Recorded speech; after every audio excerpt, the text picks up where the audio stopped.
Folks, Adam Hawk here from my friends at Howie's Market, the faithful, longtime supporters of the Fellowship Podcast. You know them, you love them, we know them, we love them. Mike and Kirsten, Nolan, and the whole crew over at Howie's Market. They are worth a follow on Instagram at Howie's Market, which is a great way to support them.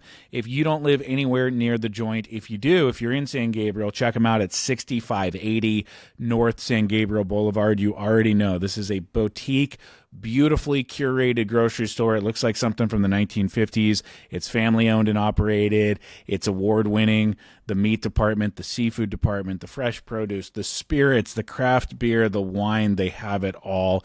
It's an absolutely amazing place. It's really a destination grocery store, if you ask Ryan and me. We've been there. We love it. We wish we lived closer, but we still make time to get up there. Again, if you live around the joint, it's on San Gabriel Boulevard and Duarte, 6580 North San Gabriel Boulevard. If you don't, follow them on Instagram at Howie's Market. They're our buddies. We love them.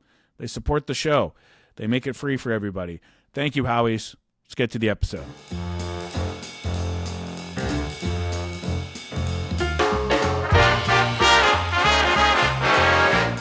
For us, a child is born. To us, a son is given, and the government will be on his shoulders, and he will be called Wonderful Counselor, Mighty God, Everlasting Father, Prince of Peace.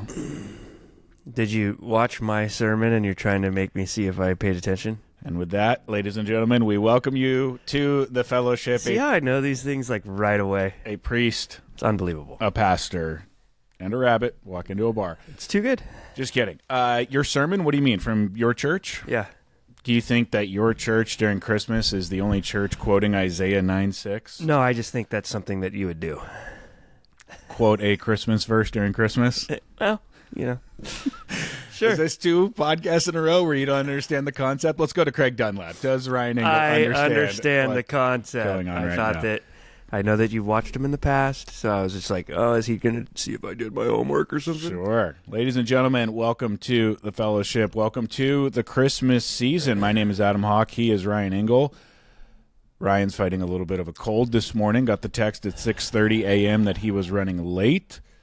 Yeah, I put some, I don't ever do this. I usually don't take medicine. Drives my wife crazy. I put some, didn't even look at the brand, just figured it was for the sinuses, but we had some nose spray shit in the cabinet. And I took that thing to the brain and was just like, oh, I don't know if it was expired or what, but ever since I did that, I've just been pouring out of my nose. All right. Well, good thing there's a microphone right in front of... I thought that stuff's supposed to do the opposite. It's supposed to be like, you know... Clear you up? I guess that would clear you up, though, right? I don't know. I'm glad we cleared that up. Please move your face away from the microphone. Shut up, dude. When you just stop talking about do it. your stuff. It's been said many times. Are you in the Christmas spirit? I am. I put a... I was going to ask you something today. I did a little prep last night. Uh-huh. Put our Christmas lights up. Wonderful. You don't put Christmas lights up, do you? No, I do not. I don't have... When was the last time you did? Never. Never. You're talking about on the outside of the house? Yes. Yeah, I don't have the means. I don't have a ladder.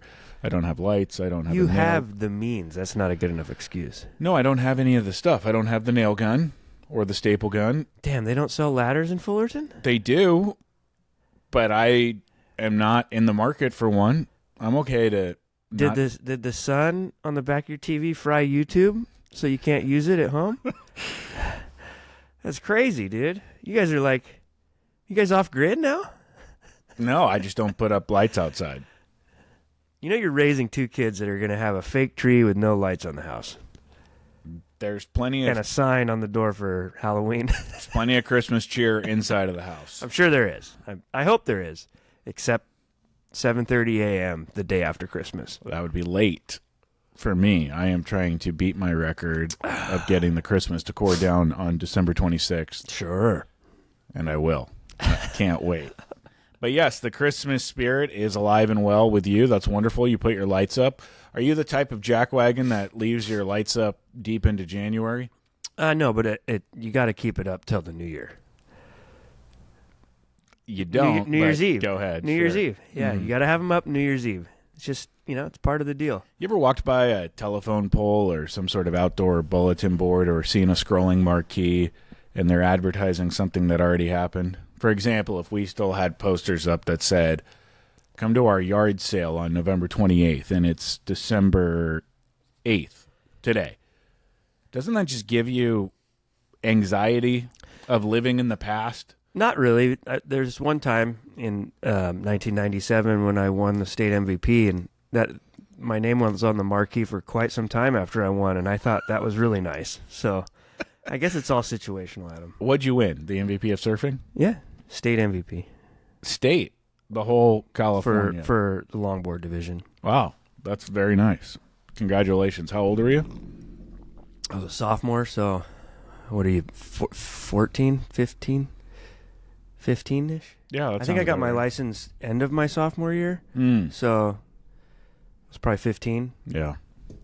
Thought I was 21. Literally. Yeah. Sure. Right. I had it all figured out back then. Still do. Well, yeah. I'm working on it. I, myself, believe it or not, I'm snorting Christmas spirit. I'm all about it. I don't believe you. No, we're hitting it hard. We are hitting it hard. We've already watched Home Alone, The Family Stone, worst movie of all time. We watched 3 Simpsons Christmas specials. We watched the 1960s claymation Rudolph. We watched The Star. Great if you have kids. Have you watched Christmas Vacation yet? No, but that's coming up. We did watch Dean Martin and Frank Sinatra's Family Christmas Special. Fantastic. Did you know that Frank Jr. and Dean Jr. sung a song together during that one? Did they really? Yeah, it was very nice. Oh, I didn't know that. Yeah, it was great. We should watch it later today. I just forgot it. I've seen that movie. Beyond all the stuff that we've watched, the tree is up. We went to 2 different... Old Faithful? Old Reliable. Old Reliable is in the garage. Sir Flockington is making... Oh, you got the white dust? Yeah. Yeah. This is Sir Flockington's second year. Old Reliable is in the garage, sitting on top of a... Why is the tree white, Daddy? Well, Johnny, represents Daddy's 20s. Sir Flockington is what they called me in Stop it. Seattle. Stop it. Yeah, I'm sure they did, bud. Went to a couple winter markets, and then we went driving through the Sparkle Ball neighborhood in Fullerton. So, Christmas spirit alive and well in the Hawk House, and lots of it. What I find fascinating and frustrating and funny, the 3 Fs as I like to call it, the days leading up to Christmas are torturous for my kids. Torturous. They want the day. They want the presents. Yeah. Whereas They're at that age. yes, I'm think like Palmer's not quite at that age yet. She's getting there. She's inching towards that little. It's hard for them. They're fighting that little the fine line of greed right there. yeah, Greed and gratefulness. greed and gratefulness. Whereas us adults, yourself included, the best part of Christmas is the day after Thanksgiving through Christmas Eve. Yeah. And my kids, we have an advent calendar, and they keep moving it to the 25th, and they're just like, can we move it 2 days today, 3 days? No, you can't. And every day that gets closer to the 25th is one day less of this wonderful season that we have. Got to make plans. So we are on complete opposite ends of the spectrum, the parents and the adults. I want this to continue for as long as possible with no morning of the 25th, and all they want is the morning of the 25th. I'm very anti-morning of the 25th, but you already know that. Your thoughts? Oh, you know my thoughts. I'm surprised you don't like the morning of the 25th, since you get to just sit in the top dog chair on the 24th and scratch your balls all night. That no longer exists. Really? Yeah, it no longer exists. Wow. Yep. Sad day, huh? Well, Get no. the trumpets out. Fill the listener in. Adam used to do a signature Adam Hawk maneuver. Signature. Hey, there's not. I mean, I don't speak the language. There's not really enough room for me to sit over there. Why don't you guys go drive an hour and a half in Hollywood in holiday traffic and go to New Year's Eve with the entire family, and I'll just sit here alone watching Jingle All the Way and scratching my balls in my boner jammies, dude. All right, that was one of the worst descriptions I've ever heard. First off, it's Christmas Eve, not New Year's Eve. Whatever. The you guys that I'm hypothetically talking to are my family members. My wife, for as long as I've known her, has taken a trip on Christmas Eve up to her grandmother's house in Los Angeles. This house is very humble, doesn't have a lot of room in it, and the entire family goes over. And I have always been of the belief that the last thing anyone needs is another extra body in there. Oh, yeah, I'm sure you were just being completely selfless in that decision. So I, for 10 years, have opted to stay home and then watch what I call the holy trinity of Christmas movies, Jingle All the Way, Die Hard, and A Christmas Story, by myself in the top dog chair, feeling good on some eggnog. And then when they get home, I say, hey, kids, how are you? And they roll their eyes and walk straight into their rooms. Well, it's Christmas Eve, so they stay up, and I tell them that Santa doesn't want milk and cookies. Santa wants whiskey. Yeah.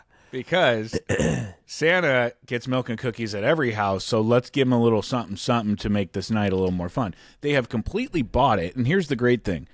When they go to sleep, are you going to go eat cookies that have been left out with gross, lukewarm, room temperature milk? No, you're not. But Well, if you're fat, you are. Yes, but if you're a dad, and this is advice to everybody, tell your kids to put a glass of whiskey out because you get to drink that whiskey in 90 minutes. You know, it's all for show. You don't have to drink it. But wouldn't you rather? I mean, Than dumping milk down the drain? Just have them pour a whiskey and then... I guess to me, it doesn't matter. Okay. Yeah. All right. Well, I get what you're saying. Good for you. I hope it's good for you. Canadian Club, plastic bottle. This is our first show since Black Friday. Surprised you're still here. Well, I just want to say thank you to Casey. I mean, technically, you did quit, you know. What are you talking about? Just, you know, in a way. In a way? We'll get to that later. I want to say thank you to Casey Quinn. He did a great job hosting the show. I think so, too. He did a wonderful job. We tapped him to do it, and he went above and beyond. He had a producer that night, Katie. I liked her little notes she put on the little encouragement. That was nice. She did put some encouragement on the note Has cards. me never given you any encouragement? She encourages me to come back home. Leave it all behind. Anyway, Casey did a wonderful job. So did Katie. And I loved watching the way that he prepped. And I asked before the show if I could see his note cards. He said no. But he left his note cards behind. And now I have had a chance to see what everything looks like. He had things color-coded. He had jokes written out. I liked seeing what he got to and what he didn't get to. I want to recommend going and watching that show to people because Casey did such a great job, but I can't because the show's unwatchable. Really? I mean, it was a little raw. It was a little Blair Witch. That's what we went for. We went for it, and I would say we succeeded. Accomplish that goal. Yes. It's a little hard to watch back, a little shaky, but I do want to say something to anybody that has critiqued the show since we did it. Sure. And if you think this is you, it's not you. It's just a general note. When we do the live shows, whether you love them or you hate them or you're bored by them or you think they're the greatest thing and they're part of your tradition, no one is having more fun than us in the room. It's a great time. It's a party atmosphere. And it's just a bunch of knuckleheads with very little expertise in what they're pulling off, which is to do a live broadcast and to entertain for hours on end and to move guests on and off the couch and to do a live chat and trivia. And we're just having fun. And the vibe in the room is really lighthearted. And there's a nice little exhale at the end, and the party afterwards is always the most fun. But it feels good to pull that off with a crew. And then when you hear from people like, yeah, it wasn't that good, you're like, thanks, dude. I mean, are we at NBC Studios on the 8th floor? Yeah. Do we have a bankroll? Is there a producer and a director? Are we seasoned broadcast veterans? Are our guests celebrities? We're just messing around, having fun. If you don't like it, you don't have to watch it. And if you do watch it, you don't have to tell us you don't like it because you could have not watched it or just appreciated that we were messing around having a good time. We are literally adults playing make-believe, and it's fun to do that as adults. Yeah. I would go and guess whoever out there, and you didn't tell me anything. I don't really care. I bet you whoever said that likes watching Grant Horvath on YouTube. Those big ass fake white teeth, fucking taking selfies. Oh, I'm gonna break par from the ladies' tees. That's captivating. Oh, they have a good camera crew. Look at the quality. This is great. Yeah. This guy could get invited and play in a pro-am. No, I can't. You won't let me bring my cameras with me. I want to see Freddie Freeman and Grant Horvath take a picture together. Yeah. Just blew out the fucking ISO of the camera fucking settings, dude. Whoa! Yeah. It's like when you get outside of a matinee and you're just like, I'm a vampire. Yeah. It's freezing in here. I just looked at the monitor. I haven't looked at it yet. I'm wearing 2 pieces of outerwear and a toque. Are you not freezing? I'm not that cold. That Patagonia keeping you warm? This thing's fucking toasty. It's like duck down flannel. It's the hottest thing I got. That's great.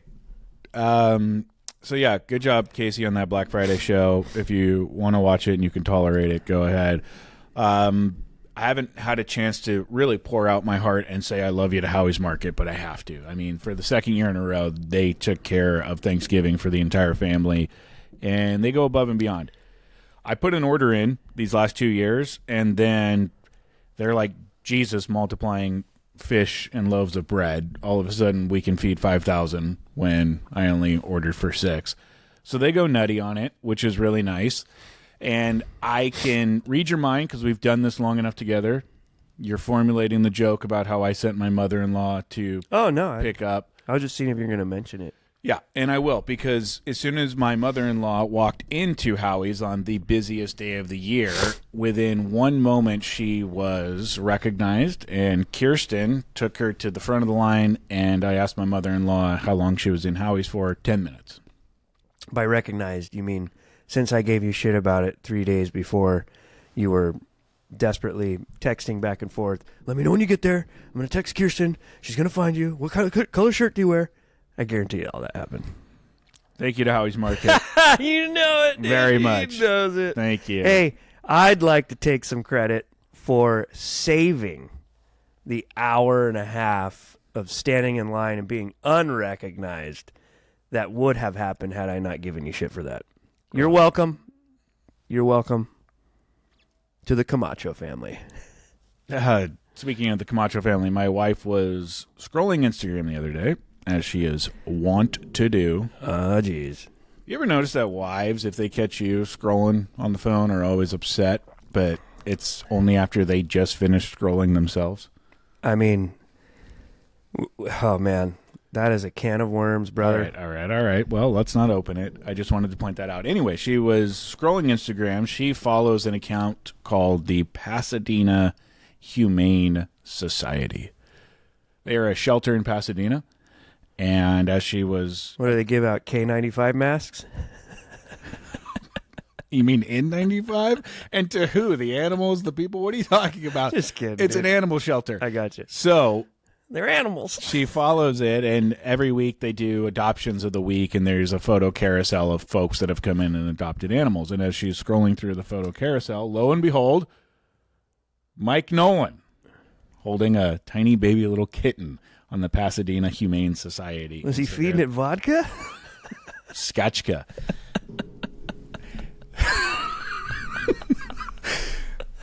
Oh, I'm going to take over the marketing world with my kitty and my vodka. Well, geez. Anyway, I enjoyed seeing Mike as the star of the Pasadena Humane Society Instagram.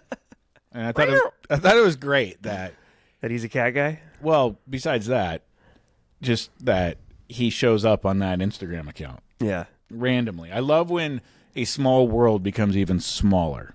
Yeah. Whenever I see a grown man with a cat, I always envision what it looks like to see him like in like house shoes and a robe, bending over with his little plastic grated shovel, just scooping doo-doos out of the fucking cat litter, you know? Yeah. Yeah. I mean, that's funny. Cats are cool if it's like an outdoor cat. indoor cats, it's like, what are you, just some crazy lady in New York City? You know? Yeah. Like, what are you doing? Yeah. You got the carpet Yeah. fucking Meanwhile, carpet kid over here, dude? you guys walk around with your little green plastic bags, quite literally, picking up poop off the sidewalk, if you even bother to pick it up at all. That's way manlier than playing in a sandbox in your own house. Yeah. Okay. Anyway, so shout out to Mike appearing on that Instagram. Also, mark your calendars, December 19th, Merry Swankmas, our second live show of the year. We always do 2 live holiday shows. It's the Adam Hawk Farewell Tour, also known as that, possibly. Boy, the words are just rolling off your tongue today. I'm 100%. Yeah, you're playing at 100%. We appreciate you playing hurt coming in with a cold and doing this. But the Merry Swankman show, December 19th. Hopefully you feel better by then. And Dude, I'll tell you what. This whole, when you have a young kid, you just like, and it hasn't happened yet, but she's going to school more now, 5 days a week.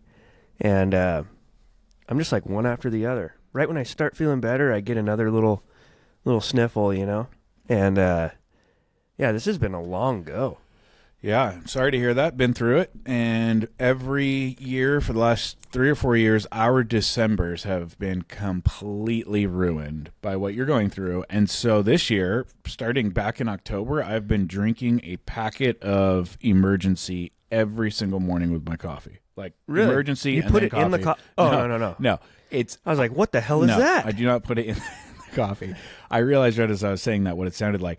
I just remember that, okay, I always have a cup of coffee in the morning. I'm always also going to have a cup of Emergency. It's not a bad idea. A lot of people take it after the fact, and it's not going to do anything after the fact. No, it's like, yeah. It's preventative. Right. So I'm on month 2.5 now of downing Emergency every day. So far, So good. Wow, that's So just good. some broadcast brilliance right there, folks. thank you. He's an AV guy. He always has been. Always will be, quite frankly. He's got the wired headphones. Yeah, I would recommend getting on an emergency regimen. You'll probably get over this in a couple of days, but you don't want to get sick again for Christmas or New Year's or Merry Swankmas, December 19th. No pun intended. I am sick of it. You know what I'm saying? Sick of being tired, tired of being sick. Golly gee willikers. We hope that the show on the 19th will be... We know that the show is going to be great. Yeah, well, we hope that it will be more elevated than the Black Friday show. Come on, dude. No, well, here's the thing. I'm going through our list of potential camera operators and producers, and I'm just getting no's left and right. People know. People know now. It's too bad. I think we'll be all right. Yeah. Well, Because you gotta have the faith. George Michael or Limp Bizkit? Which version were you doing right there? Limp Bizkit did that song? They covered it. That is so lame. We'll listen to it after this. Oh my gosh. Limp Bizkit. Don't they spell it with a Yeah. Z? Bizkit. My gosh, dude. There is some bad music out there. Do you remember when they burst onto the scene? Yeah. It was with the song Nookie, and it was Fred Durst. And what article of clothing did Fred Durst make famous? I don't know, but he always had a backwards hat with his ear tucked in. Okay, so it was a hat, but what kind of hat? Because he made this particular color. Red New York hat? Yes, Yeah. red Yankees hat. And I think after Fred Durst wore that hat, Lids and New Era and Foot Locker, from that moment on, started making baseball hats in every color under the sun. No, that was happening long before that in the hip hop scene. I stand corrected. Yeah. Potentially. That's why Fred Durst did it, because he was like hip hop guy in the, what do you even call that? Shit metal? You're close. Doo-doo metal? You're close. What is it? New metal. New metal? That's the actual name of it. Do you know how to spell it? Let me guess. KNU? Is that how it is? It's sad how close you are. Is it? It's sad for new metal how close you are. Let me get you a definition of new metal, spelled N-U-metal. NU-METAL. Nu metal is a subgenre of heavy metal that emerged in the 1990s, blending metal with elements of hip-hop, alternative rock, funk, and industrial music, characterized by heavy syncopated riffs, turntables, rapping and screaming vocals, and themes of personal angst with iconic bands like Korn, Limp Bizkit, Linkin Park, and Slipknot leading the charge. Isn't it interesting how, like, that, along with many other genres, they all try to be part of this manufactured scene or genre or like movement, when realistically, and they hate to they'll fight this tooth and nail. They hate to admit it, but they're all pop bands. It's fucking pop music. You know what I mean? Like, how if they were really cutting edge, like, that's where I'll give you props on Radiohead. Like, they own their own sound. You know what I mean? Like, they did their own thing. It's like, you can love it or hate it, whatever it is. They didn't have, like, just let's add a DJ and some lights over here, and we're going to appeal to 3 genres at once. This will sell bananas, sell out big old crowds, and I did it all for the nookie. You know? It's just like, dude, you're not core anything. You're core pop, dude. You know? Like that, yeah. It's just, it's silly. It's so silly. And once you see it, you're just like, this is all trash. They're no different than, like, putting the Backstreet Boys together and trying to make records, you know? It's the same thing. Yeah. I don't disagree, and I just want to make sure, looking at the monitor, that we are recording, because that was a fantastic take, and I never, ever thought we would talk about nu metal on the Fellowship podcast. I mean, I didn't know there was a name for it. Yeah. I just thought it was bad metal. Do you remember in the late 90s, early 2000s, every single time you would get behind a Honda Civic, they would all have the same 4 stickers on the back? It was Nine Inch Nails, Deftones, Godsmack, Stained, or some variation of that. Yeah. They were like the original sad boys, you know? And then came the emo genre, which... Well, emo came more from, like, the punk scene than it did the metal scene. But were you an emo kid?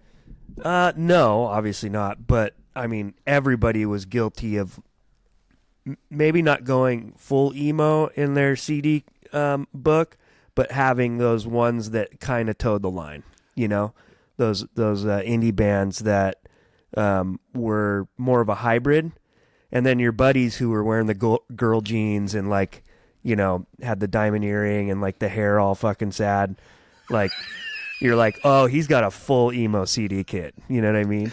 Emo kids were hilarious. And God bless them. But it was like, if you took a goth kid and then just made that goth kid a lot more feminine, and I say that with all the love in the world, be you, but it was goth-based, but you would straighten your hair, pull it over one eye, and then kind of dye the tips purple, paint your nails, have those Party City rainbow bracelets on, and not skinny jeans, because before there were skinny jeans for men, the men that wanted to wear skinny jeans had to wear girl jeans. Yeah, they bought girl pants. Yeah.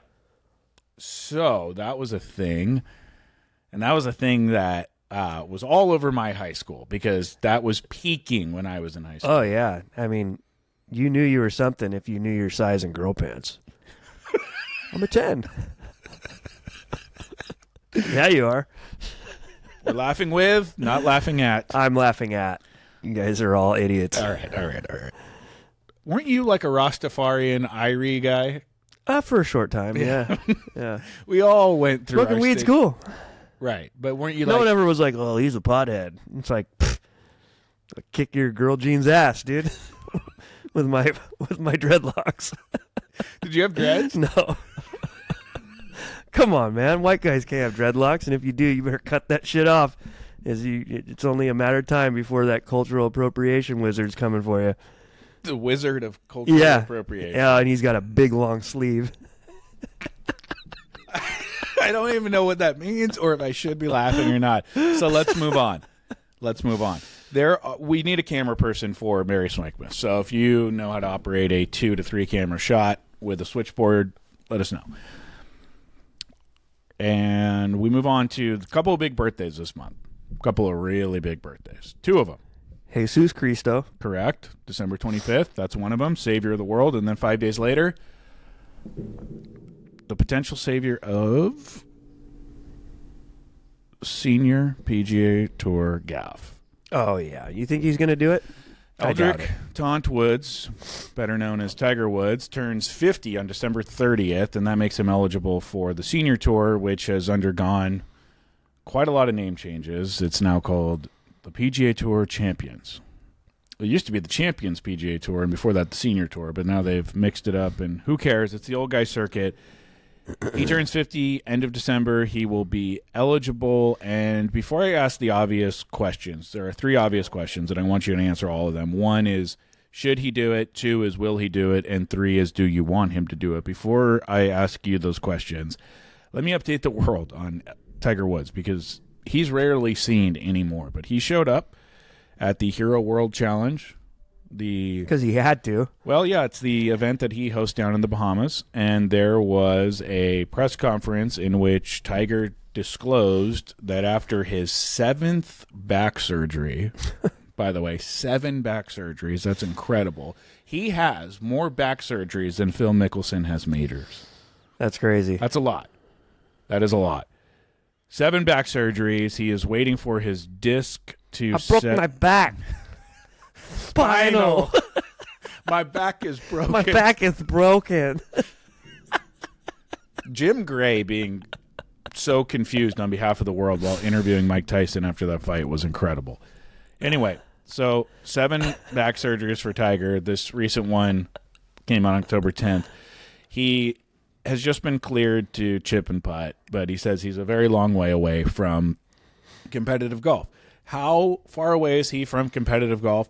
Well, let's talk about the things that he cannot do right now, that he said that he cannot do. He will not be playing in the PNC father-son tournament. Something that we've seen him in the last 3 or 4 years. Something that has become a bit of a staple in the golf world. Something where Bernhard Langer showed the world that you can tee it up in a bunker and hit it a 3-wood to 5 feet off a lip. Good for Langer. Cheater. Well, what would you expect from someone who anchors his putter on live national television? That's right. So he's not going to play in that, and he did not play in the Hero World Challenge, an event that he has played in a lot recently. And brace yourself for this one, Ryan. Missing the Masters. Worse. What? Tiger Woods will miss the beginning of the TGL indoor golf season. Oh, dang, dude. I love that he felt like he needed to tell people that. Yeah. Hey, Oh, Tiger. man. Hopefully that helps bury this thing where it belongs. Yeah. A league that he started, by the way. But it's just so funny to me that Tiger thinks anyone cares whether or not he's going to be at something that no one in the history of the world has watched before. Have you seen this grass league thing, too, Yeah, that they're trying to push? sure have. Look how cool it is. They're all wearing T-shirts. Whoa! Yeah. So, no hit and giggle father-son, no TGL, at least at the beginning, no Hero World Challenge, and no timeline for his return. All we know is that he turns 50 at the end of the month and will be eligible for the Champions Tour. So 3 questions to you, and let's just take them one by one. Should Tiger Woods play the Senior Tour?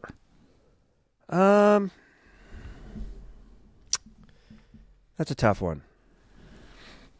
I know I'm always going to sound like a hater for all my takes against Tiger, but it's at the point now where, like, everyone has moved the furniture so far around the room for this guy everywhere he goes. And, like, yes, his winning resume may deserve a lot of that, but everything outside of it doesn't. And it's getting to the point now where, in my opinion, it takes away from everyone else. And it's like, I think before maybe I would have been like, yeah, he should, but I doubt he will, because it's like he's the kind of guy who'd be like, oh, that's beneath me, you know.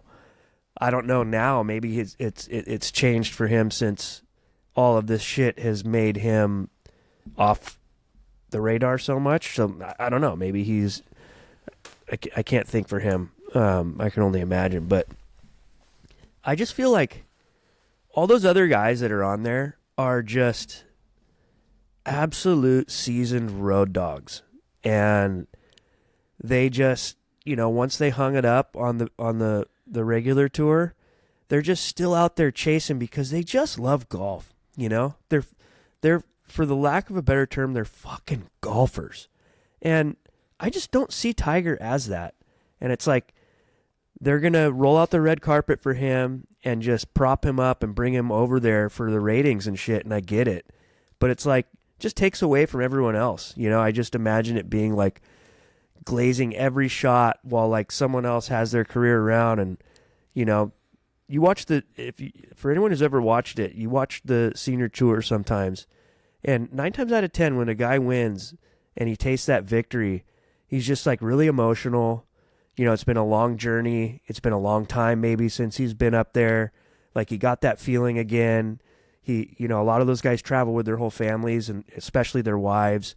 You can call it corny, whatever, but it's special to those guys, and it's not special to Tiger. He's going to go in there for the take, and I think some people are waking up to his whole shtick. But I don't know. I guess I'd kind of rather not see him do it. Okay, if that makes sense. Yeah. I tried to describe why I'm saying that. I didn't get to really think about this long, but I think you catch my drift. Well, yeah, and by the way, we're parsing the questions out in 3 different ways because it's should he, will he, and do you want him to? And I think we now know whether or not you want him to. So to the answer of should he, and this is not whether I want him to or not, I think he should. I think he should because where you think it might hurt the other players on the tour, I've heard them say, we want nothing more than this guy to come over because no one's watching us and we're losing sponsors and our schedule's getting mixed up because we can't secure anchor sites ever. You know why they want him to come. All those guys who are still on it, They want to beat him. they are competitors. Right. They're players. Yep. Anyone who doesn't take a break and still plays that much, Yeah. even if Tiger wasn't injured, he would have cherry-picked his schedule and taken a break. Those guys on that tour, they don't do that. Correct. They want to tee it up every fucking week. So I think he should because I want to see him in something more competitive than the TGL and less competitive than the Tour. And he doesn't have any place on the PGA Tour anymore. But I think he does have a place on the Champions Tour. Is he on the take? I think Phil Mickelson was on the take when he jumped over there for 3 days and won 3 tournaments and then immediately got out, which was pretty funny, and then said, oh, yeah, I was just trying to tune up my game for a couple of events. It worked, too. Well, here's the thing is how do you tune up your game in a 54-hole format where you're teeing off from the forward tees with the easiest Dude, I pin tell you what, locations? when you see the ball go in a few times, just a confidence builder. Fair enough. I think he should. I like how you turned that into taking a shot at Phil right there. That's pretty cute. Will Tiger Woods go? I think he will, and I think it'll be short-lived. Okay, I think he will for 2 reasons. One, some of his really good friends are out there. Freddie Couples, Marco Mira, Ernie Els, Nota Begay, and he is, you were just mentioning how bad they want to beat him. I think he's a weirdo who still wants to beat them. And I do think that Tiger Woods is the last golfer from the old generation. He grew up on those guys telling him what the game was really about. I think what we're going to see is that he fits into the senior tour, if he goes, way better than anyone would imagine. And I think you're right. it might unlock a part of the professional game that he has always known existed but was never able to tap into as the front runner face of golf. It's like, just come over here. And yeah, you'll bring the circus with you a little bit, but come see like the final generation that knew what golf was all about. Like these are your people over here. I understand the romanticizing you're making about it, and I think it would be more of a home run if those guys were still playing blades and smaller heads, but they're all playing tour exotics and 460cc cavity back irons and shit. 7 woods, 9 woods, Woo! Here's the main reason why I think we will see him play the old guy circuit is Tiger Woods has 9, 3 of each, 9 USGA championships, 3 US Junior Ams, 3 U.S. AMs and 3 U.S. Opens. I think he wants to complete the USGA Grand Slam, and I think he wants to play in and win a U.S. Senior Open Championship. Well, here's the big question that you didn't ask, and it's a two-parter. We'll start with part one. We have a 2-part question inside of a 3-part question. Take it from the top. All right. The real question you should be asking is, will Tiger on the Champions Tour, if he hypothetically plays, will he be taking a golf cart? That's the question. And the second question is, to your romanticizing of him wanting to get another USGA championship, do the USGA Senior Championship rules allow for golf carts? Because some of them don't. I think the PGA allows, but not. I'd have to look that up. So the only way he's doing it, either for part 1 and part 2, in my opinion, is if he can take a cart. Because that guy can't even walk, dude. And what's odd about him taking a cart is he has been very adamant against taking a cart for a long time. Well, yeah, because he's a horrible driver. I see what you did there, and I don't like it. I love it. He's always hooking it into the high grass, dude. Yeah. You know what I mean? You know what? He almost died that day. There's no need to make a joke about it. Final question. Do you want to see him do it? I think we know your answer.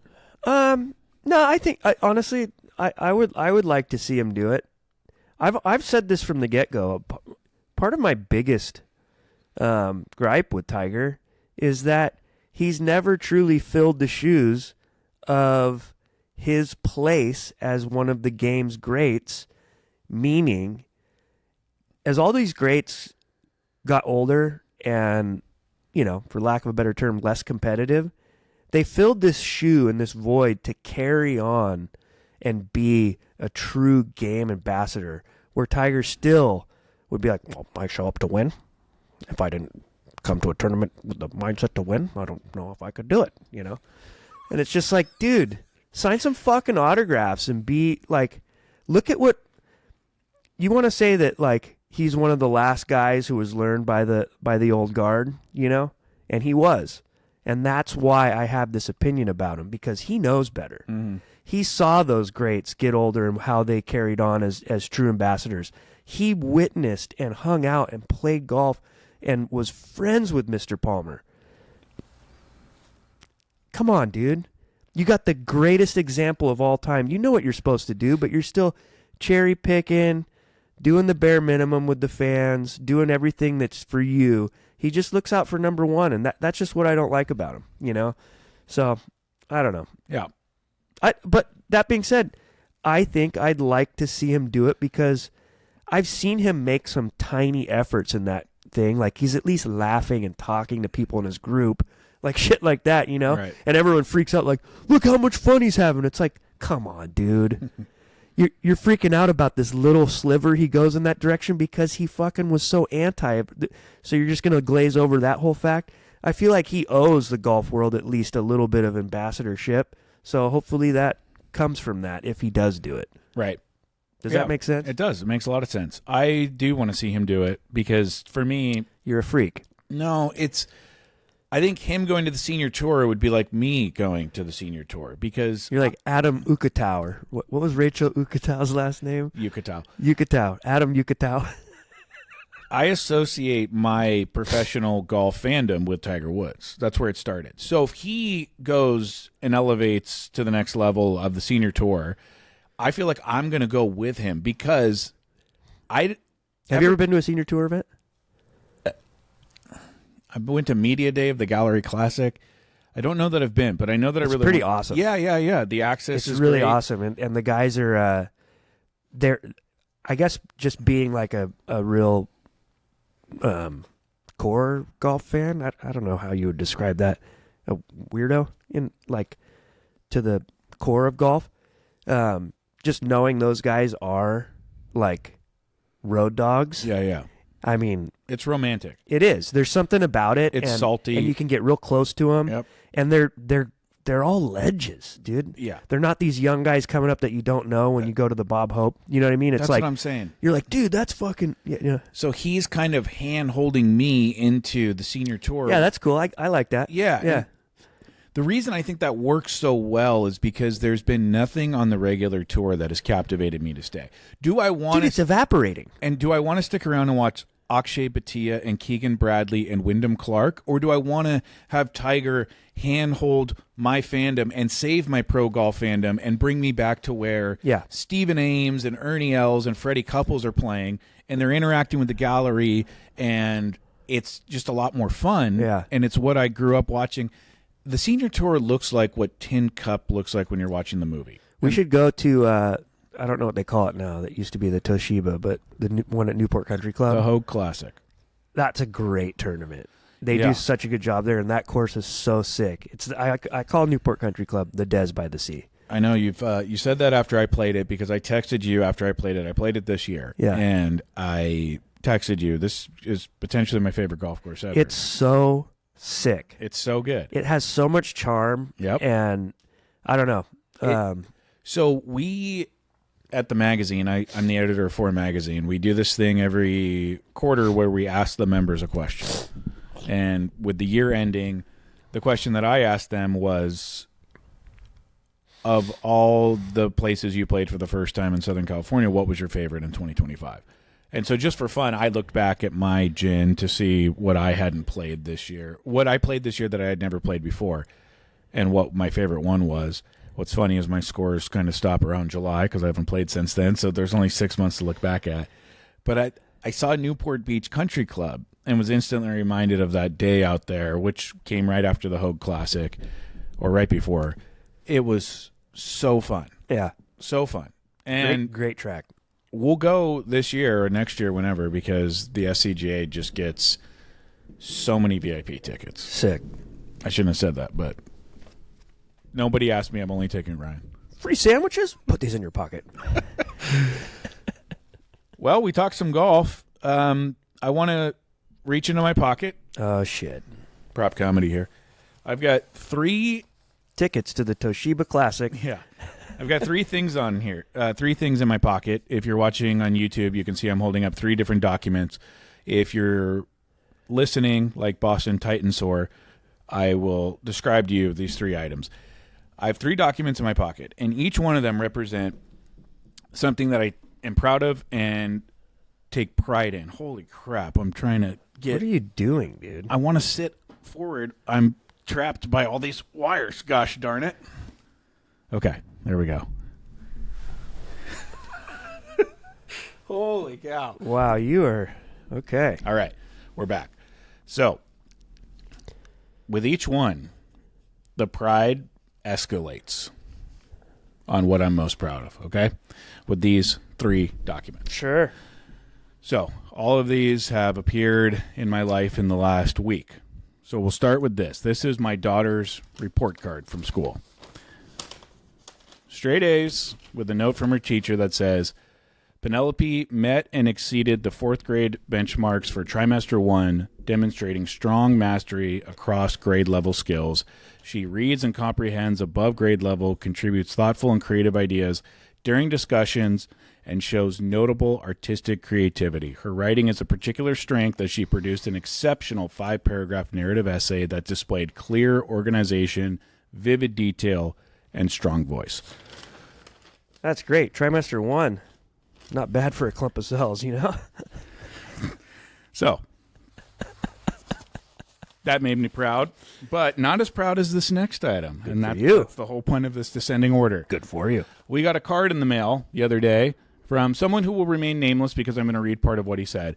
But we worked with this person this year on a project. We had never met this person, still haven't met this person. Is there a QR code on the back? And yeah. We have not met this person in person, but we worked with them on a design. And he sent us a card that reads, Adam and Ryan, this is just part of the card, you have influenced me from afar, reigniting my love for the game of golf and inspiring me to find my faith in God again. Wow. Love to hear that. So you can see how that would make me a little bit more proud than my daughter's report card because I am so happy that we got to play a small role in inspiring somebody to love golf and love God. However, that pales in comparison to the final document. Okay? Okay, this is going to be good. The final document, as you can see here, is a renewal bill from AAA. And I got a tear in my eye when I read this. It says, "Thank you for 12 years of membership in the Auto Club." And I got this letter, and I looked at my wife, and I said, is there anything more American than being a double-digit member of AAA? Yeah. And I've always thought of myself as being young. But to see that I've been a 12-year member of AAA, it was just, I looked at this letter, and I might frame this. Are you a AAA member? 28 years? Wow. Yeah. Wow. I got a lot of catching up to do. I'm almost on my 30th anniversary, dude. No way. Yeah. We got to have a party when you get to that. Yeah. That's incredible. Yeah, and so I did some quick math. I joined. What was cool, and they changed it since then, but because when I first joined, I got on my parents' insurance, and so they would like give you that start date, which is unfair, you know? Yeah. Like it would be like, oh, you have whatever 100 years fucking membership, and you're like 19, you know? Yep. But yeah, they since changed that. But yeah, I think I'll have to check my card. It's on my desk too. Yeah. Pretty sure I'm nearing 30. I mean, I kind of believe when we're all buried, it says father, son, loving husband. I want that sticker on the lower left-hand side of my casket. 50-year member of AAA. Just that little right on the left side of the bumper, you know? Yeah. It's just, we do these things as men where we take inventory of our lives. We look around and go, I wish I had a little bit bigger of a house for my family. I wish I had a nicer car. I wish I made a little bit more money. I wish I was a double-digit AAA member. Yeah, and then you get that letter. Yeah. And you're like, you know what? I am doing life right. They really got you. Yeah. I mean, you know exactly what I'm talking about. Oh, yeah. Yeah.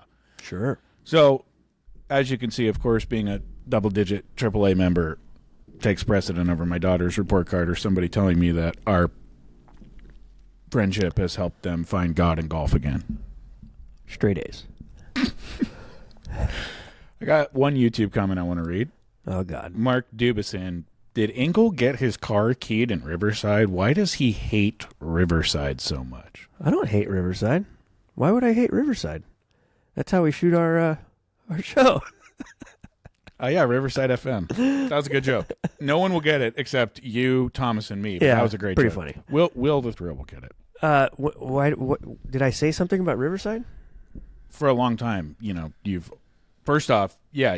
talked about how much you don't like Riverside, and then whenever I tell you I live in Fullerton, you just say, well, that's in Riverside. Oh, yeah. That's an Orange County joke. That's making fun of people who live on the borders of Orange County saying they live in Riverside County. I think there's a lot of great stuff in Riverside. There's also a lot of bad stuff. For one, the 91 freeway is the worst freeway on planet Earth. And I have to drive it, and it's you're like, my God, what? You think you could space out these slabs a little further? The fuck? I've been on smoother washboards in Baja California, but yeah, good for you guys, Yeah. I mean, I drive through Riverside all the time. There's some beautiful parts, but like I said, there's some less desirable stuff out there too. Yep. I have some notes that I just want to blitz through really quickly on my phone. Are you ready? Sure. All right. The other day, you and I were putting in the office. We've got a little ball return, and putting 9:00 at night with the daughter of the dean. We were putting. Good guy. And it dawned on us that Nick Faldo, of all people. Oh, man. Sir Nick. Big fan of Sir Nick. I didn't realize how big of a fan I am of his. We love Sir Nick. But I miss him on the broadcast. Me too. Oh, desperately. We were talking about how many green jackets Jack and Tiger and Arnie have. And as I was looking it up, we saw that Fucker's got 3. Sir Nick has 3. And I knew there was 2, but the third I didn't know. I forgot somehow. Yeah. I think he won that third one right before Tiger won his first. Uh-huh. It was like late 90s. Yeah. Mid 90s. And you and I both agreed, wow, that seems like a lot. It's right, but it seems like a lot. It seems like a lot for that guy But then going back down and looking at it, it's like he was an incredible player at the time. Right. So And that was the end of the real golf equipment era, which is incredible too. So then I went to Sir Nick's wiki page to see his other accolades. 3 green jackets and 3 claret jugs. That blew my mind because I didn't know about the third one there too. Guy's a 6-time major champ. That's crazy. He's won the 2 coolest ones you could win 3 times each. Totally. How did he ever get close in the U.S. Open? I can't remember. I don't know off the top of my head. And then we were staying on Sir Nick's wiki page, and we've got 3 green jackets, we've got 3 claret jugs, and we've got 3 ex-wives. Yeah.